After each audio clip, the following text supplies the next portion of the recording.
आज की जो ये है कहानी या फिर अपन ये कहें जो चैप्टर है वो नया चैप्टर है। और देखिए इससे दो छोटे क्वेश्चन अक्सर बोर्ड के एग्जाम में पुटअप हुए हैं, पूछे गए हैं।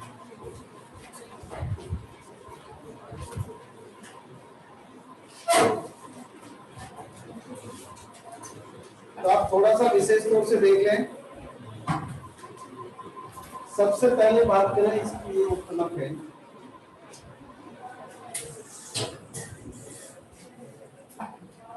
अबाउट द राइटर देखिए, Suniti Namjoshi was born in India.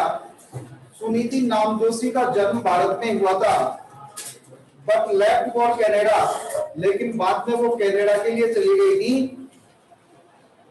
Where she lived for number of years, जहां कई वर्षों तक वो वहां रही। सुनीति नामदोशी का जन्म भारत में हुआ था, बाद में कनाडा के लिए चली गई थी, जहां कई वर्षों तक वो रही। Currently she lives in UK। वर्तमान समय में वो यूके में रहती है, यूनाइटेड किंगडम में रहती है। She has published numerous poems, fables, articles and review।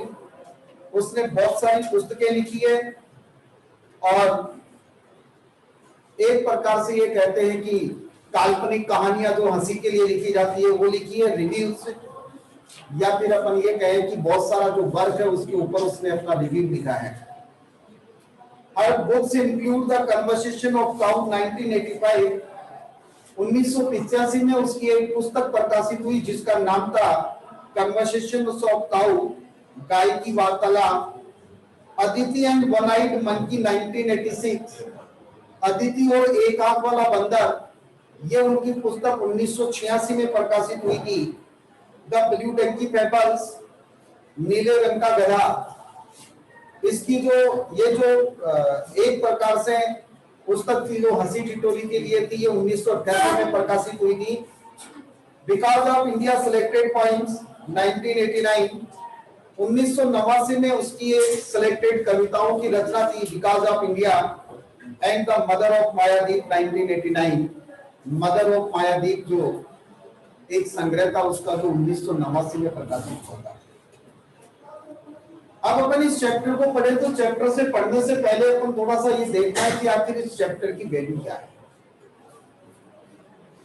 ये जो आपकी राइटर है सुनीति नामदोशी, ये महिलाओं को लेकर बड़ी परखर रही है, महिलाओं को लेकर बहुत ज्यादा मुखर रही है।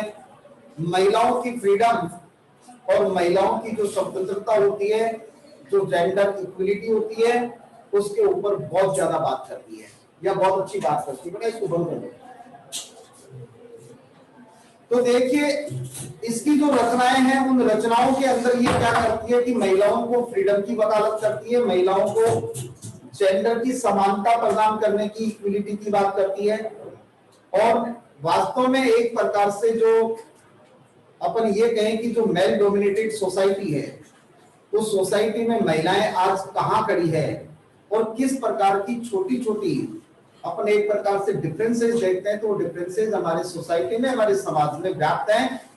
और ये चैप्टर आप लोगों के लिए इसलिए सिलेक्टेड है क्योंकि आप लोग अब भावी समाज के कर्णधार हैं।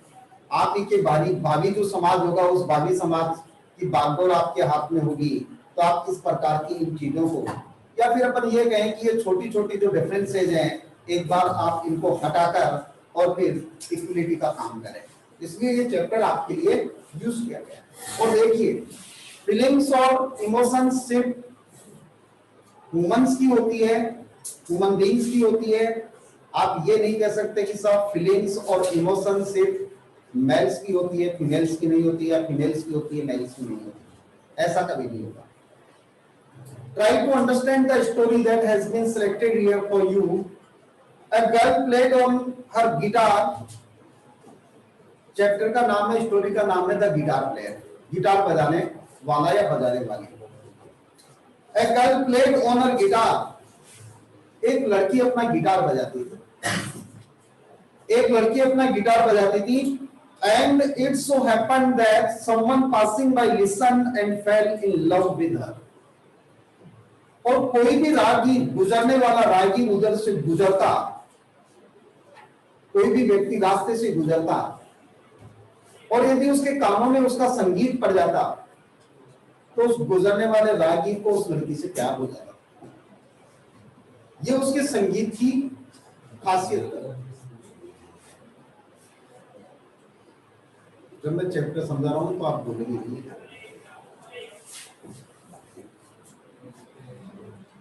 तो लेखिका कहती है कि एक लड़की थी, वो बहुत अच्छी गिटार प्लेयर थी, गिटार बजाती थी, और उसकी खासियत ये थी कि जब वो गिटार बजाती थी और उसकी गिटार की आवाज किसी गुजरते हुए राहगीर के कानों में चली जाती थी तो उस गुजरते हुए राहगीर को उस लड़की से प्यार हो जाता था। It's my music you love inquired the girl और मी। जैसे ही उस गुजरने वाले व्यक्ति को प्यार हुआ तो वो लड़की के पास चला गया अपने प्यार का इजहार करने के लिए, और जाते ही कहा, तुम्हें पता है मुझको तुमसे प्यार हो गया। तो उस लड़की ने पूछा, is it my music you love inquired the girl और मी। कि तुम्हें मेरे संगीत से प्यार हुआ है या मेरे से प्यार हुआ है? मतलब तुम्हें मेरे संगीत से प्यार हुआ है या मेरे से प्यार हुआ है? The music continued, water from a fountain rose into the air and fell away. जिस प्रकार से कोई फव्वारे से पानी उछलकर हवा में गिरता है और वापस नीचे आता है, उसी प्रकार से उस लड़की का जो म्यूजिक था लगातार हवा के अंदर बह रहा था। तो जैसे ही वो लड़का उस लड़की के पास गया, वो राहगीर उस लड़की के पास गया, उसने जाकर कहा कि मुझे तुमसे प्यार हो गया। तो उस लड़की ने पूछा कि प्यार मेरे से हुआ या मेरे संगीत से? लड़का कहता है, the listener thought hard and finally said. उस लड़के ने खूब सोचा कि क्या कहूं, क्योंकि अक्सर जिसको जिससे प्यार होता है वो इस प्रकार का क्वेश्चन पुटअप होता है। कई बार किसी लड़के को किसी लड़की से प्यार हो गया, लड़की ने पूछा कि तुम मेरे से प्यार क्यों करते हो? मुझे तेरे बाल बहुत अच्छे लगते और तो ऐसे कर बाल ही ले जा, काट के एक लड़की दे दे, तुम इसी जगह से मेरा प्यार। तो आप किसी पर्टिकुलर आर्टिकल के बारे में कोई बात करते तो आप जरा सोच के तो कहिए। सुना इस प्रकार से बहुत सारी चीजें होती है। अब जब भाई तेरे को बालों से प्यार है तो लड़की से तो प्यार हुआ ही ना, तो ऐसे कर एक लड़की ले जा और घर पे बैठा बैठा उस लड़की से प्यार करता रहे। लेकिन वो व्यक्ति कहता है गम, वो ये कहता है कि मेरे को ये तो नहीं पता प्यार हुआ किससे है, मतलब तेरे से हुआ या तेरे संगीत से, लेकिन मुझे हो गया। What is the right answer? सही उत्तर क्या होगा?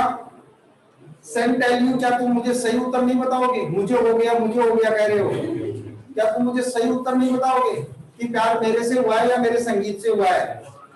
रिप्लाई द गर्ल, कौन लोग बता बेटा, लगता है क्या? कौन बोल रहा था? मेरे को आवाज ही नहीं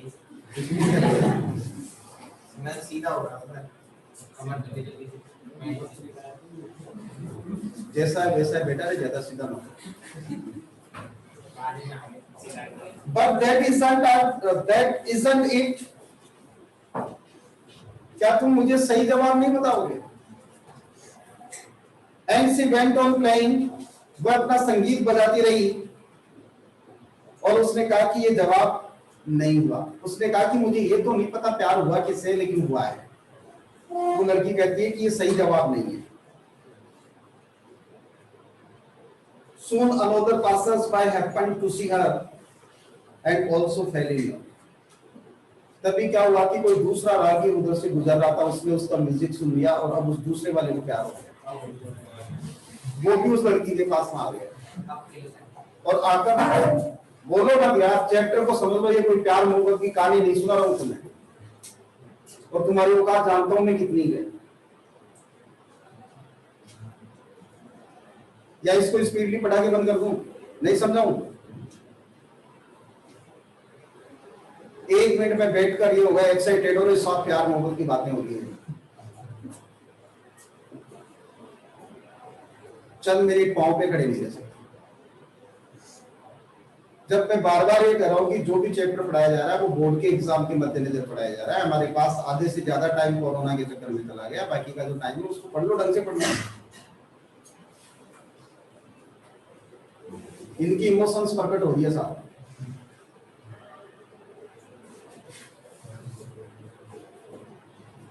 Soon another passers-by happened to see her and also fell in love. तभी दूसरा जो राहगीर था वो उधर से गुजरा, उसने उसका संगीत सुन लिया और अब उसको प्यार हो गया। Is it me you love? inquired the girl on my guitar. जैसे उस दूसरे वाले ने जाकर इजार किया कि सुनती हो मुझे तुमसे प्यार हो गया, तो उसने तुरंत पूछा कि ये बताइए आपको प्यार मेरे से हुआ है या मेरी गिटार से हुआ है। देखिए लड़की ने एक क्वेश्चन चेंज किया है। पहले वाले को पूछा तो उसने पूछा, क्या पूछा कि प्यार मुझसे हुआ या मेरे संगीत से, और दूसरे वाले से पूछ रही कि प्यार मुझसे करते हो या मेरी गिटार से। The second passers-by stared at the guitar, smiled at the girl and at last ventured to say. दूसरा वाला जो व्यक्ति था कभी गिटार की तरफ देखे, कभी लड़की की तरफ मुस्कुराए, फिर गिटार की तरफ देखे, फिर लड़की की तरफ मुस्कुराए, और लास्ट में सोच समझकर गिने चुने शब्दों में जवाब दिया। क्या कहा? Well, I don't know. अरे ये तो मेरे को पता नहीं चल रहा किससे हुआ है प्यार, लेकिन प्यार हुआ है ये कंफर्म है। Is it beautiful instrument? It is a beautiful instrument. ये एक सुंदर इंस्ट्रूमेंट है, इतना तो मैं जानता हूं। What is the right answer? सही जवाब क्या है? But she just said that, wasn't it, and went on playing. वह जो लड़की थी ये कहा उसने, क्या कहा कि सही जवाब क्या है, और ये कहकर अपने संगीत में लग गई, अपनी गिटार फिर से बजाने लगी। The two passers-by were greatly perplexed. ये क्वेश्चन बोर्ड के एग्जाम में आया पहले। Why were the two passers-by greatly perplexed? दोनों के दोनों गुजरने वाले राहगीर बहुत ज्यादा परेशान क्यों थे? Because they didn't know what was the right answer of the question asked by the girl. क्योंकि उनको इस बात का पता नहीं था कि लड़की के द्वारा क्वेश्चन जो पूछा गया है उसका सही जवाब क्या था, इसलिए वो परप्लेक्स थे। All night long the guitar music ran through their heads. पूरी रात उनके मस्तिष्क के अंदर वही गिटार का संगीत चलता रहा। पूरी रात उनके मस्तिष्क में गिटार का संगीत चलता रहा। And when they returned the next day, it was perfectly obvious that they had both prepared their speeches.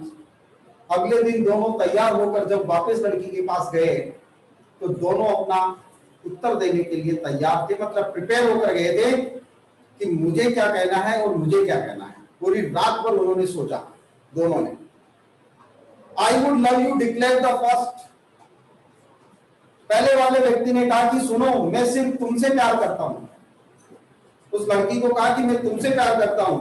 Even if you could not play a note of music, यदि तुम्हें संगीत का एक नोट भी न आए, यानी यदि तुम्हें संगीत की एबीसीडी भी नहीं आएगी ना, तब भी मैं तुमसे प्यार करूं। मतलब मेरा प्यार सिर्फ तुमसे है, संगीत वंगीत की मैं परवाह नहीं करता, तुम्हें आए या नहीं आए मेरे को कोई मतलब नहीं है संगीत से। I love only you not your music. मैं तुम्हारे संगीत से प्यार नहीं करता हूं, मैं तुमसे प्यार करता हूं। And I would love you so the second even if you didn't on A guitar. जैसे ही पहले वाले ने कहा कि मैं तो तुमसे प्यार करता हूं, तुम्हारे संगीत से मुझे कोई मोहब्बत नहीं है। दूसरा वाला कहता मैं तो कसम खा के कहता हूं मेरा तो प्यार ही सिर्फ तुम्हारे लिए है, मतलब मैं सिर्फ तुम्ही से प्यार करता हूं। तुम्हारे पास गिटार है तब भी ठीक है, गिटार नहीं है तो मैं गिटार की परवाह नहीं करता। मैं तो कसम खा के कह रहा हूं, ये तो सिर्फ कह ही रहा है, मैं कसम खा के कह रहा हूं मैं प्यार सिर्फ तुमसे ही करता हूं, मतलब मेरा तो प्यार ही तुम। You don't understand reply the girl. लड़की ने कहा कि तुम लोग नहीं समझते। ये मेल डोमिनेटेड जो सोसाइटी है उसकी भावनाएं उजागर कर रही है लेखिका, और बहुत कटाक्ष के रूप में कर रही है। वो लड़की कहती है कि तुम लोग नहीं समझते, आई एम ए म्यूजिशियन, में संगीतकार हूं। I am a musician Which me do you love if you don't care about my music at all? भाई मैं संगीतकार हूं, जब तुम लोगों को मेरे संगीत की परवाह नहीं, मेरे संगीत की केयर नहीं, मेरे संगीत का ओनर नहीं, तो तुम कौन सा प्यार करते हो मेरे से? मेरे से कौन सा प्यार? म्यूजिक इज माई आइडेंटिटी, संगीत मेरी पहचान है। और जब तुम लोगों को मेरी पहचान से ही प्यार नहीं है तो मेरे से कौन सा प्यार हो गया? Is it possible? नहीं। ये मेल डोमिनेटेड सोसाइटी में ऐसा होता है कि एक औरत की या फीमेल की जो अपनी आइडेंटिटी होती है उसको नजरअंदाज किया जाता है, उसको माना ही नहीं जाता, उसको पहचाना ही नहीं जाता उसकी आइडेंटिटी से। लेकिन अब समाज बदल रहा है, अब जो देश है वो बदल रहा है। अब समाज में विमन जो होती है उसकी अपनी आइडेंटिटी होती है। श्रेया घोषाल को उसके बाप के नाम से नहीं जाना जाता, न माँ के नाम से नहीं जाना जाता, उसको अपनी म्यूजिक के नाम से जाना जाता है। माधुरी दीक्षित को फिल्म इंडस्ट्री में अपने डांस की बदौलत जाना जाता है। इंदिरा गांधी को इतिहास याद करता है सिर्फ और उसकी काबिलियत के कारण। अब ऐसा नहीं रहा। पहले क्या था? औरत को पहचाना जाता था सिर्फ और सिर्फ मेल के नाम से। ये तो उसकी मां है और ये तो वो उसकी पत्नी है, ये उसकी भाभी, ये उसकी बहन। ये नहीं कह सकते किसी को अच्छा ये आ रहा राजा का पति, कोई नहीं कहता। सब यही कहता है ये आ गई श्याम की पत्नी। क्यों भाई, हमारी आइडेंटिटी खत्म हो गई क्या? मतलब औरत की अपनी खुद की आइडेंटिटी नहीं है क्या? क्या फीमेल अपनी खुद की आइडेंटिटी से नहीं चल सकती क्या? हमने तो आज से पहले ये कर रखा था कि किसी को पहचाना जाएगा तो उसके पिता के नाम से, फला सिंह सन ऑफ फला सिंह, यानी कि नाम से। Radha Mohan Singh son of Manmohan Singh, Sarita Devi daughter of Manmohan Singh, यानी कि नाम ही पिता का होगा। क्यों भाई? पुनीत कुमार सन ऑफ माधुरी नहीं हो सकता क्या? हो सकता है कि नहीं हो सकता है? अब हमने किया है सुधार कि माता का नाम भी हमने लगाना शुरू कर दिया है। बहुत सारे जो लोग हैं आजकल अपनी आइडेंटिटी अपनी मां के नाम से रखना ज्यादा पसंद करते हैं। इट्स नॉट नेसेसरी कि आप सन ऑफ और किसी मेल डोमिनेटेड व्यक्ति का नाम ही लेके आप फीमेल डोमिनेटेड का नाम भी तो लिख सकते हैं। समाज का डोमिनेशन फीमेल के नाम से भी हो सकता है। लड़की यही कहती है कि जब तुम लोगों को मेरे गिटार से मतलब नहीं, तुम लोगों को मेरे संगीत से मतलब नहीं, तो फिर तुम मेरे को प्यार क्यों करते हो? आखिर तुम्हारे प्यार करने का कारण क्या है?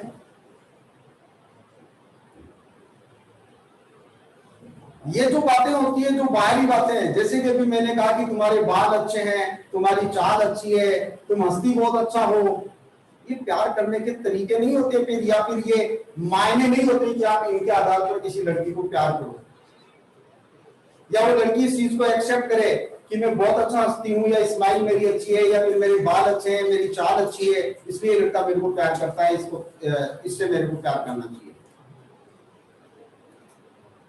ये नहीं होती। आप उसकी पर्सनैलिटी से प्यार कीजिए, आप उसकी आइडेंटिटी से प्यार कीजिए, आप उसकी एक्टिंग से प्यार कीजिए, आप उसकी आर्ट से प्यार कीजिए।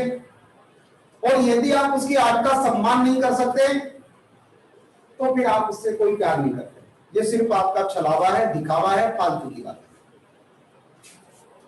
क्या कहती है वो? Oh they said did we give you the wrong answer.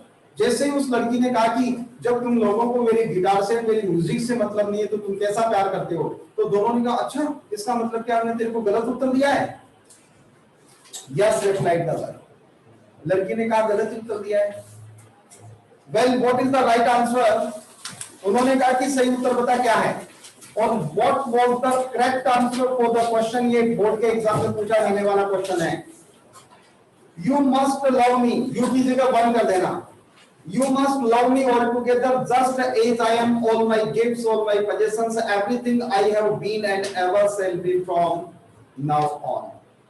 यानी कोई व्यक्ति मुझे अपने सब कुछ के साथ प्यार करे, मेरी संपत्ति, मेरी कला, मेरा ज्ञान, मेरी इच्छाएं, सब कुछ जो मेरी है, उन सब कुछ के साथ यदि कोई मुझे अपनाए तो वो प्यार है।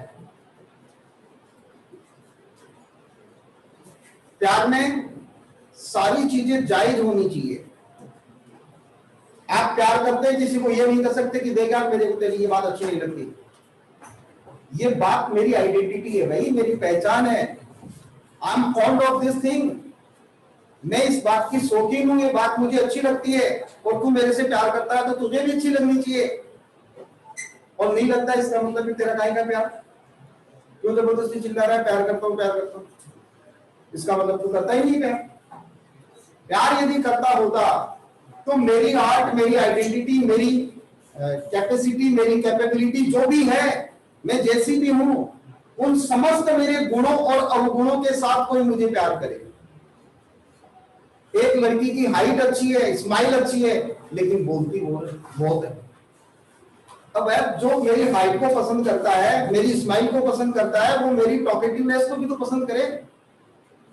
अब आप ये कहो कि नहीं ये चीज तो अच्छी है भाई, ये गलत है, दोनों नहीं हो सकते। If you are ready to accept me what I am, with my virtues, with my wrong things, with my possessions, with my arts, with my capacity and abilities, my qualities and my disqualities, then you can love me truly.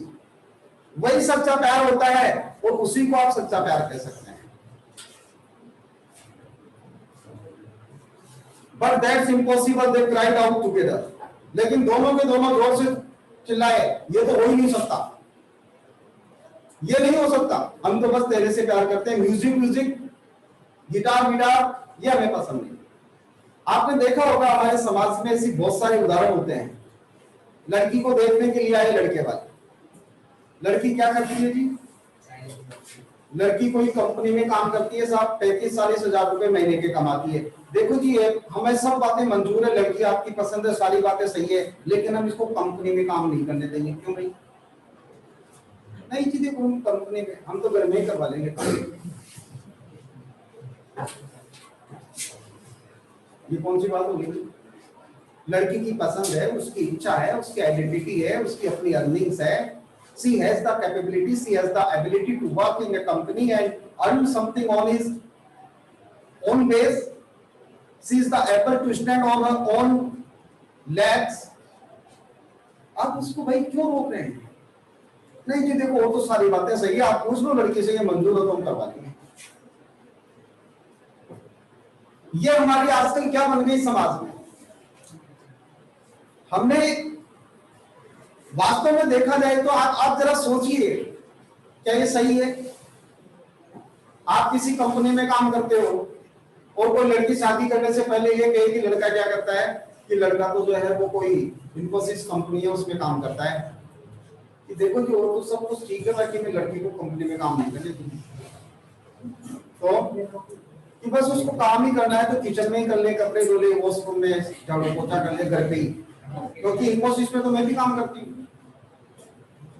सोचिए आप, वो भी इन्फोसिस में काम करती है, वो भी इन्फोसिस में काम करती है, तो लड़की ही क्यों छोड़े, लड़का क्यों नहीं छोड़ सकता भाई? मतलब वही अपनी आइडेंटिटी की तिलांजलि क्यों दे? लेकिन हम ऐसा सोचते हैं। ये एक तरफ से नहीं कर रहा हूं मैं कि कहीं लड़के वालों की तरफ से ये समस्या है, ये जो समस्या है ये लड़की वालों की तरफ से भी है। लड़की वालों की तरफ से समस्या है कि आज यदि कोई संबंध करने के लिए, लड़का देखने के लिए जाते हैं तो पहले पूछते हैं कि साहब लड़का क्या करता है, कि लड़का सिर्फ काम करता है, कंपनी में काम करता है, गवर्नमेंट है क्या? नहीं नहीं, फिर नहीं चलेगा। हमारी लड़की की तो डिमांड यही है कि लड़का गवर्नमेंट सर्वेंट होना चाहिए। अब लड़की की डिमांड के अनुसार कोई गवर्नमेंट सर्वेंट मिल गया, लड़का क्या करता है कि गवर्नमेंट सर्वेंट है, पता ही नहीं पूछा क्या पद है, अभी बैंक में, ओह, फिर क्या कहना, ये पता नहीं बैंक में भी होना, लेकिन वो भी कोई बात नहीं, बैंक में है, गवर्नमेंट सर्विस है, हम एग्री हैं, चाहे लड़के के अंदर कितने ही क्या हो गलत आते हैं, लेकिन लड़की वाले तैयार है, साफ चाहे कुछ भी हो, 24 घंटे में चाहे 3 घंटे नाले में पढ़ा रहे हमें मंजूर है, लेकिन लड़का गवर्नमेंट सर्वेंट होना चाहिए। मतलब ये हमारी, और एक लड़का बेचारा जो प्राइवेट कंपनी में कमाता है, 18 घंटे काम करता है, बहुत अच्छा वर्कर है, किसी प्रकार के कोई उसमें गुटखा बीड़ी सिगरेट पान सुपारी कुछ नहीं खाता, बहुत डिसेंट लड़का है, उस लड़की को ये कहते नहीं ठीक है, नहीं चलेगा, और वो चल जाएगा। तो देखिए हमें कहीं ना कहीं हमारी जो प्राथमिकताएं हैं उनको बदलना होगा दोनों तरफ से, और ये चैप्टर आपके लिए इसीलिए है कि आप भारतीय समाज के भावी योद्धा हैं, समाज को आपकी जरूरत है, आप इन डिसेंसीज को समाज में सोसाइटी में एस्टैब्लिश करें। तो एक लड़की के लिए प्यार क्या होती है, एक लड़की के लिए वास्तव में अपनी आइडेंटिटी जो होती है, और आज देखा जाए तो जेंडर इनइक्वलिटी जो है वो हमारे समाज में अभी भी काफी हद तक बढ़ी हुई है। Yes, agreed the girl and choose and said little tune to shoot on the occasion. जब उन दोनों ने कहा कि ऐसा नहीं हो सकता, तो लड़की समझ गई कि जेंडर इनइक्वलिटी की बात है, तो उसने एक सैड ट्यून चूज करी और उसको बजाना शुरू कर दिया। होता है जब मन दुखी होता है तो जो धुन होती है वो भी आपकी दुख वाली निकलती है, जब मन प्रफुल्लित होता है तो फिर आवाज और गाने का तरीका जो होता है वो भी अलग होता है। एक दूसरी स्टोरी देखिए, स्वयंवरा, एक स्वयंवर की कहानी और लिखी है वो। Once upon a time there was a little princess who was good at whistling. अब ये पूरी नहीं होगी मेरे हिसाब से, हो जाएगी कि 10 मिनट में हो जाएगी? कैसे नहीं होगी, मैं पढ़ाऊंगा आपको पढ़ाएगा। Once upon a time there was a little princess who was good at whistling. एक बार की बात है कि एक छोटी राजकुमारी थी और वो सीटी बहुत अच्छी बजाती थी, मतलब सीटी बजाने में माहिर थी वो लड़की, छोटी राजकुमारी। Don't whistle said her mother, जैसे ही वो सीटी बजाती उसकी मां कहती मत बजाया कर सीटी, सीटी मत बजाया कर। Don't whistle said her father, उसके पिताजी कहते क्या करती है, सीटी क्यों बजाती है, सीटी मत बजाया कर। But the child was too good at it and said and went on listening. लेकिन लड़की इतना अच्छी सीटी बजाती थी कि वो सीटी बजाती थी, माँ बाप की बात को अनदेखा करते हुए सीटी बजाती रही। पिताजी कहते मत बजाना सीटी, कि ठीक है पापा, पापा बाहर गए और भी बजा ली। मम्मी मना करती, मम्मी से बचकर बजाती। तो ये वो लड़की थी जो सीटी बजाने में इतनी अच्छी थी कि उसके मम्मी और पापा उसको सीटी बजाने से मना करते। क्वेश्चन क्लियर हो जाना चाहिए कि वो उसके मम्मी पापा उसको क्यों मना करते थे। Years went by and she became a woman. कई वर्ष व्यतीत हो गए, माँ बाप डांटते रहे, मना करते रहे और वो बजाती रही, और सीटी बजाते बजाते ही वो लड़की एक औरत बन गई, महिला बन गई। महिला बनने का मतलब मेरा ये नहीं है कि उसकी कहीं शादी हो गई, महिला बनने का मतलब है कि सी मैच्योर हो गई, सी एडल्ट, मतलब एडल्ट हो गई, वयस्क हो गई, मैच्योर हो गई, परिपक्व हो गई। By and she became a woman. By this time she whistled beautifully. और औरत बनने के बाद, मतलब महिला बनने के बाद, वयस्क होने के बाद तो वो सीटी और भी ज्यादा सुंदर तरीके से बजाने लगी, क्योंकि 15-20 साल हो गए बजाते हुए, तो 20 साल में तो आदमी निपुण हो ही जाता है। तो अब बड़ी होने के बाद में वो और भी ज्यादा सुंदर सीटी बजाने लगी। हर पेरेंट्स ग्रीव्ड, उसके माता पिता परेशान हो गए। ग्रीव्ड का मतलब दुखी, उसके माता पिता दुखी हो गए। क्वेश्चन बनेगा क्यों हो गए? What man will marry a whistling woman? सीटी बजाने वाली लड़की से आखिर कौन लड़का शादी करेगा? माता पिता की चिंता का कारण यही था कि एक सीटी बजाने वाली लड़की से कौन लड़का शादी करेगा। Said her mother dolefully, उसकी माँ ने दुखी मन से कहा कि ऐसी सीटी बजाने वाली लड़की से शादी कौन करेगा। Well said her father, फिर उसके पिता ने कहा We will have to make the best of it, कि तुम चिंता मत करो, ये जो सीटी बजाती है ना, अपन इसकी सीटी बजाने वाली इस कला का ही सदुपयोग कर लेंगे। अपन इस आर्ट को यूज करेंगे और देखिए क्या यूज करेंगे। I will offer half my kingdom and the princess in marriage to a man who can beat her at whistling. मैं घोषणा करवा दूंगा, क्या घोषणा करवा दूंगा कि जो लड़का या जो व्यक्ति मेरी लड़की को सीटी बजाने में हरा देगा, डिफीट कर देगा, मैं उस लड़के के साथ मेरी लड़की की शादी करूंगा और दूसरी बात उसको आधी राजधानी दूंगा, मतलब आधी राजधानी का उसको राजा बना दूंगा, आधा राज्य उसको दे दूंगा। द किंग्स ऑफर वॉज डली प्रोक्लेम्ड। राजा की जो घोषणा थी उसको बहुत अच्छी तरीके से पहुंचाया गया, लोगों को बताया गया, लोगों को सुनाया गया कि महाराजा ने एक घोषणा की है। And soon the palace was jammed with suitors whistling. और जल्दी पूरा का पूरा जो महल था वो सीटी बजाने वाले लोगों से जैम हो गया, यानी खचाखच भर गया। पूरा का पूरा जो हॉल था, यानी जो राजमहल था वो पूरा भर गया। सीटी बजाने वाले लोग दूर दूर से वहां आए। It was very noisy. बड़ा शोर शराबा हो रहा था क्योंकि सब सीटी बजाने वाले लोग थे। कोई किसी से पूछता कि आजकल क्या कर रहे हो, कि भैया पिछले कुछ दिनों से तो सीटी बजा रहा हूं और कुछ नहीं हो रहा। किसी ने किसी से पूछा यार तू बजाना कैसी बजाता है, फिर वो एक बजा के सुनाई कि देख मेरी वाले देखना, फिर वो उसको बजा के सुनाई। तो वहां थोड़ी सी नॉइजी था, मतलब ये चेक कर रहे थे कि यार कोई मेरे से ज्यादा अच्छी तो नहीं बजाता है। लेकर कहती है most were terrible and a few were good. कुछ लोग तो सीटी बजाने में अच्छे थे लेकिन कुछ तो बहुत महंगा, पता ही नहीं चल रहा था सीटी बजा रहे थे या कोई बैल की बोलने की आवाज निकाल रहे। But the princess was better and beat them easily। लेकिन राजकुमारी सबसे ज्यादा अच्छी थी और उसने सबको परास्त कर दिया। मतलब सारे के सारे जितने भी लोग थे सबको राजकुमारी ने परास्त कर दिया। The king was displeased। राजा दुखी हो गया। But the princess said। लेकिन राजकुमारी ने कहा Never mind father। पिताजी चिंता मत करो। Now let me set the test। आपने तो अपनी परीक्षा ले ली, अब एक परीक्षा मुझे ले लेने दीजिए। And perhaps some good will come of it। हो सकता है कि कुछ अच्छा निकला है। Then she turned to the suitors। इसके बाद में वो उन शूटर्स की तरफ घूमी। Do you acknowledge that you were beaten fairly। और पूछा कि क्या तुम इस बात को स्वीकार करते हो कि तुम मेरे से बहुत अच्छी तरीके से हार गए।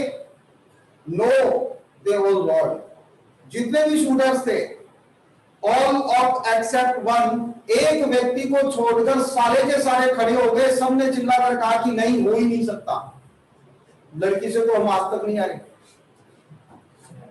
लड़की से तो हम आज तक नहीं आ रहे। We think it was magic or some sort of trick। हमें पता है तूने कोई ना कोई जादू किया है, वरना लड़की से पुरुष कैसे आ जाएगा।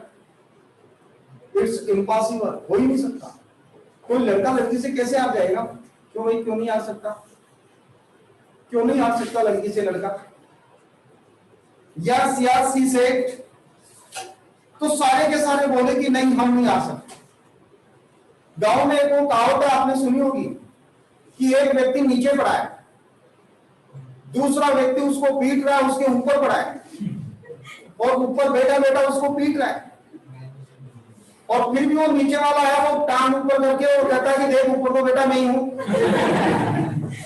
मतलब आप इसी को यदि अपनी जीत कहते हैं, आप इसी को ये कहते हैं कि हम हारे नहीं, तब तो आपका अभी अलग चीज है। मतलब वो तो ऊपर बैठा हुआ वो पूछ रहा है पता ऊपर कौन है, उसके ऊपर टांग रखे कि टांग दे किसकी, नहीं होना। ये स्थिति है। सारे के सारे जितने भी लोग थे सबने कहा नहीं नहीं, ऐसा हो ही नहीं सकता, एक लड़की से हम आज तक नहीं आए, हार ही नहीं सकते। एक ने कहा yes yes he said I was beaten fair. एक ने कहा कि भाई देखो मैं तो स्वीकार करता हूं कि राजकुमारी मेरे से ज्यादा अच्छी सीटी बजाती है और मैं अपनी हार स्वीकार करता हूं। The princess smiled and turning to her father she pointed to this man. और फिर राजकुमारी अपने पिता की तरफ मुड़ते हुए उस लड़के की तरफ इशारा करते हुए उसने कहा, if he will have me, she said I will marry him. पिताजी यदि ये लड़का चाहे तो मैं इससे शादी करूंगी। क्यों? क्योंकि ये कम से कम जेंडर इक्वलिटी की बात करता है, जेंडर इक्वलिटी की बात करता है। मतलब आप किसी से हार गए भाई, पुरुष से हारोगे तभी मानोगे कि यदि हम हार गए। महिला यदि हराने वाली है तो आप मानने को तैयार नहीं कि हम हार गए। तो लेखक ये कहता है कि हमारे समाज में ये अबाउट द स्टोरीज में इसका सार दिया है, आप पढ़ लेना। और क्वेश्चन जो आपको करना है, students who are connected to the online class, listen to me very carefully. The questions will you have to do from the chapter that has been given at the last page of the chapter या at the end side of the chapter। जो chapter के पीछे question दिए गए हैं ये आपको पूरे करने हैं।